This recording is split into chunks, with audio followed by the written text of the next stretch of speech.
Joining me right now is former Hawaiian Congresswoman and author of a brand new book called For Love of Country, Leave the Democrat Party Behind. That is her urgency, and that's what she's going to be talking about in a moment. Congratulations, Tulsi. Great to see you. Good to see you. First off, what we're talking about over at Columbia last night, what are your thoughts when you're looking at that? Again, the NYPD, law enforcement in to save the day, vilified by the faculty, but there was no other choice at the end.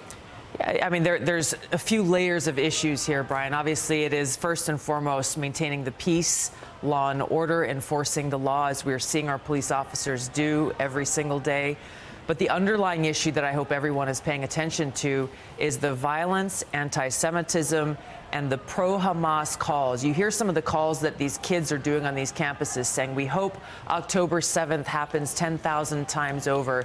They are parroting this radical Islamist terrorist ideology that Hamas, Al-Qaeda, ISIS, all of these organizations are trying to perpetuate around the world, which is the extermination of Jewish people and a propagation of their radical Islamist rule. They want to establish Sharia law and a caliphate around the world, and that's the short-term and long-term threat that these groups pose to freedom-loving people and civilization everywhere. What normal person says Sharia law, that's really going to enhance my life? The Ford Foundation, the Rockefeller Foundation, George Soros's group, they all have to be called out. We have to stop pretending like there's not an invisible force behind them. They're very visible, yes. And it was brought out last night that one of the reasons they went in, the NYPD, is because these are well-known actors, not students that are agitating, leading the way, and literally training on campus. Yeah. But I do also want to talk about what else is going on in the country, and let's talk about Donald Trump. Today he has an off day, so he's going to be campaigning in the Midwest. How do you think this trial will challenge his candidacy?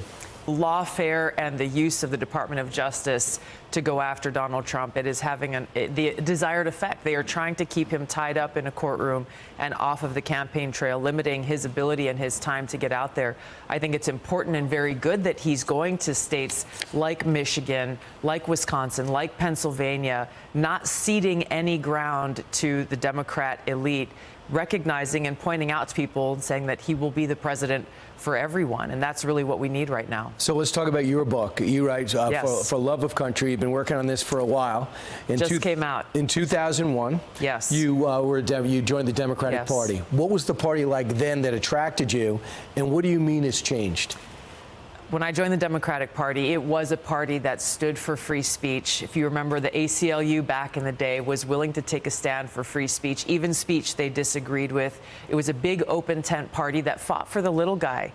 You fast forward to where we are today, and the insanity of the woke, warmongering elitists in the Democratic Party, it has become completely unrecognizable, and they pose a very clear threat to our freedom of speech. We're seeing how they are trying to erode our fundamental rights and their threat to our democracy in this society. That's what I talk about in my book. My experiences of having been in the Democratic Party at some of the highest levels for over 20 years and the reasons why I left. And most importantly, a call to action to Americans across the country that we must stand together and save our country from the Biden-Harris administration who are trying to undermine and destroy us. And you were the golden child for a while, and then all of a sudden you were the one that everyone was afraid of and didn't want to talk about anymore. Yeah. What was that like for you? How much did that play into the fact that you're an independent now? You know, I was surprised that they designated me as a golden child for a little while. I think I ticked some of the boxes that they were looking for, but they wrongly assumed that I was going to be compliant and allow them to be a puppet master and just go along with whatever the party line was. Within the first 6 months of my being in office as a member of Congress, they learned very quickly that that is not who I am, that I love our country. Right. I will always put our country first. Something that caused a lot of ire and a lot of attacks coming from the most powerful people in the Democratic Party. But that only made you stronger. You're also serving in the military, too, and attracted a lot of Republicans would love for you to switch parties. But you're kind of in between now. But I think you're on Donald Trump's short list, probably, as a running mate. Well, I'm speaking to Americans who feel as I do, very concerned about our country. Pick it up. Tulsi's book is out this week, For Love of Country. For Love of Country. Check out my book, For Love of Country, for sale right now at tulsigabbard.com. And you can also order the audiobook that I narrated on Audible.